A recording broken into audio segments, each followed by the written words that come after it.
गणतंत्र दिवस पर 76वें आप सबों को बधाई, शुभकामना। और इस अवसर पर मैं कहना चाहूँगा कि देश के प्रबुद्ध नागरिक यह महसूस करने लगे हैं कि हमारा गणतंत्र खतरे में पड़ता जा रहा है। इस पर हमले शुरू हो गए हैं और इसके दुश्मन हमारे ही बीच के हैं, जो हमारे गणतंत्र के विरुद्ध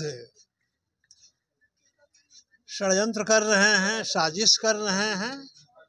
इससे हम सभी नागरिकों को सावधान रहना और अपने साथ जुड़े हुए लोगों को सावधान करना भी है कि यह बचा रहे, हमारी लोकशाही, हमारा जनतंत्र, हमारा गणतंत्र बचा रहे और हम उससे मिलने वाले जो लाभ हैं, समता का, स्वतंत्रता का, भाईचारा का, न्याय का और सामाजिक न्याय का, वो लाभ हम उठाते रहें। हमारे संविधान ने हमारे देश में जिन प्रजातांत्रिक मूल्यों को स्थापित किया है,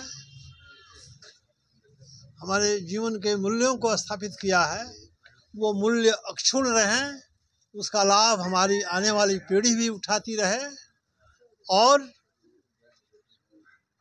एक शानदार सुखद जीवन जी सके तथा देश उसी रास्ते पर चल करके एक अच्छे समाज का निर्माण कर सके। यही शुभकामना है हमारी।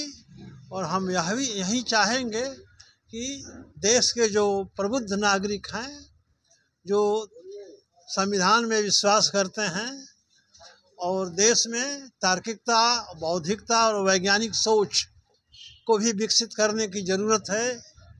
संविधान के अनुसार देश के सभी नागरिकों का यह दायित्व बनता है कि देश में तार्किकता, बौद्धिकता और वैज्ञानिक सोच को भी विकसित कर सकें, करने की कोशिश करते रहें, ताकि हमारा देश दुनिया के विकसित देशों के साथ कदम से कदम मिलाकर आगे बढ़ सके और दुनिया के नक्शे पर हमारे देश का भी नाम रोशन हो और हमारे देश की भी पहचान हो कि सही अर्थों में देश एक बड़ा लोकतांत्रिक गणराज्य है और दुनिया को जो बहुत पहले संदेश दिया था, जो डेमोक्रेसी की स्थापना लोग मानते हैं वैशाली में हुई थी, उन मूल्यों को हम अभी जी रहे हैं और कोशिश करते रहेंगे कि यह कायम रहे और इसके लिए हम लगातार सतत प्रयत्नशील रहें। इन्हीं चंद शब्दों के साथ मैं अपनी बात समाप्त करता हूँ। बाकी कोई कुछ सवाल हो तो पूछिए। पेपर की कटिंग है मेरे पास, उसमें लिखा हुआ है हाँ, बसंत पंचमी को हाँ, आएगा हिंदू राष्ट्र का संविधान। हाँ, ये कुछ लोगों के दिमाग का फितूर है। बसंत पंचमी हर साल बदलते रहती है। वो जो 2 या 3 फरवरी को, कभी मार्च में भी चली जाती है बसंत पंचमी। ये कोई डेट नहीं है, ये तो यहाँ के कैलेंडर के अनुसार चलता है। लेकिन इंटरनेशनली जो कैलेंडर लागू है उसको हम स्वीकार करते हैं, दुनिया के लोग स्वीकार करते हैं, उसी को मानते हैं।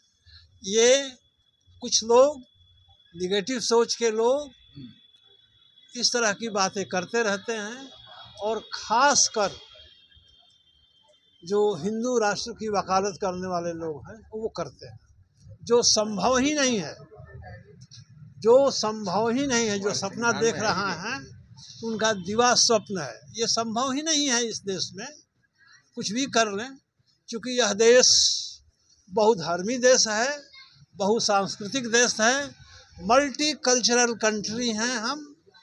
मल्टी रिलीजियस कंट्री हैं हम, सदियों से यहाँ लोग रहे हैं। हमारा संविधान का कैरेक्टर भी है धर्म निरपेक्षता का। सभी धर्मों को यहाँ फलने फूलने का अवसर मिलता है। धर्म की स्वतंत्रता, फ्रीडम सबको है। हम जिस धर्म को चाहें माने, चाहे नहीं भी माने, ये फ्रीडम है, आज़ादी है, यह संविधान हमको देता है। इसलिए हाँ, और सवाल था कि मैंने देश से क्षेत्र में गणतंत्र दिवस जा रहा है और अनुसूचित जाति जनजाति की अभी भी स्थिति वही बन रही है, क्या कारण है? देखिए, बदलाव आ रहा है। बदलाव की गति जो होनी चाहिए वो गति है नहीं, धीरे धीरे बदलाव आ रहा है।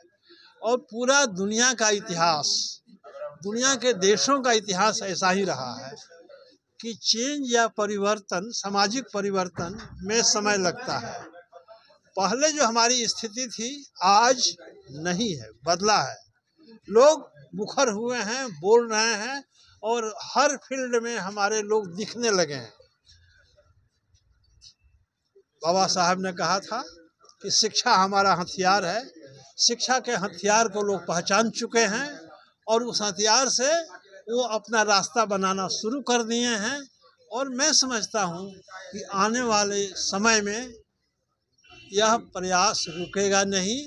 लगातार लोग जागरूक हो रहे हैं, सजग हो रहे हैं, अपने अधिकार के प्रति उनमें चेतना जग रही है और लगातार उसको लेकर के लड़ भी रहे हैं। भले लड़ाई अभी टुकड़े टुकड़े में जहाँ तहाँ छितराई हुई है, लेकिन समय आ रहा है कि हम इकट्ठा होकर के लड़ेंगे। और जब इकट्ठा होकर के लड़ेंगे तो हमारे सामने कोई टिकेगा नहीं, इसलिए कि संख्या हमारी है, संविधान हमारे पक्ष में खड़ा है और दुनिया के जो डेमोक्रेटिक कंट्री के लोग हैं, जो इन मूल्यों में विश्वास करते हैं, वो भी हमारे पीछे खड़े हैं। इसीलिए बाबा साहब ने जो हमें हथियार दिया है, जो हमें विचार दिया है, उस विचार से, उस हथियार से हम लड़ाई अपनी लड़ रहे हैं और सफल होंगे। समय जरूर लगेगा, समय लगता है, हम सफल होंगे। और कोई सवाल? अपने से संविधान हमारे पक्ष में खड़ा है, मगर उस संविधान को खत्म करने का प्रयास किया जा रहा है। ये षड्यंत्र चल रहा है, कोशिश की जा रही है, लेकिन षड्यंत्रकारी लोग, उनका चेहरा सामने आ चुका है। लोग जान चुके हैं कि संविधान के विरुद्ध कौन षड्यंत्र कर रहा है। वो लगातार अलगाव में पड़ रहे हैं, किनारे होते जा रहे हैं। वो टिकेंगे नहीं। भले कुछ समय के लिए वो अपना वक्तव्य दे दें, बोल दें, कह दें, लेकिन वो टिकेंगे नहीं। जो जिस तरह का उभार पिछड़े और दलित और माइनॉरिटी के बीच देखने को मिल रहा है, वह उभार में गति थोड़ा कम है, लेकिन गति को रोका नहीं जा सकता। चूँकि जीवन का वो सत्य है, सभी लोग स्वीकार कर चुके हैं कि स्वतंत्रता, समानता, भाईचारा, सामाजिक न्याय हमारे संविधान के मूल्य हैं। इन मूल्यों पर कोई समझौता करने के लिए तैयार नहीं है और ये हमारी पहचान देश दुनिया में इसी को लेकर के है। ये लोग स्वीकारने लगे हैं। और कोई सवाल? आज हमारा भारत देश विश्व का सबसे बड़ा लोकतंत्र आज़ादी का 76वां स्वाधीनता दिवस मना रहा है।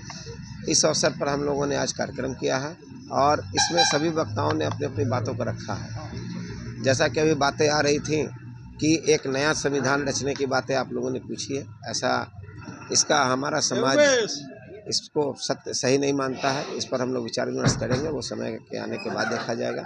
लेकिन अभी जो हमारा मुख्य मुद्दा है वो है आज़ादी के 76 वर्षों के बाद भी आज हम लोग अपनी विकास दर या अपना ये जो है देश की जो गरीबी उन्मूलन है, वो सभी कार्यक्रम को हम लोगों ने पूरा नहीं किया है। हमारा ये मांग है कि भारत राष्ट्र में एक समतामूलक समाज की स्थापना की जाए, जिससे कि हमारा देश विश्व के अग्रणी देशों में शामिल होगा। और इसके साथ ही हम आप सबों को भी इस कार्यक्रम के माध्यम से स्वतंत्रता दिवस की पुनः बधाइयाँ एवं बधाई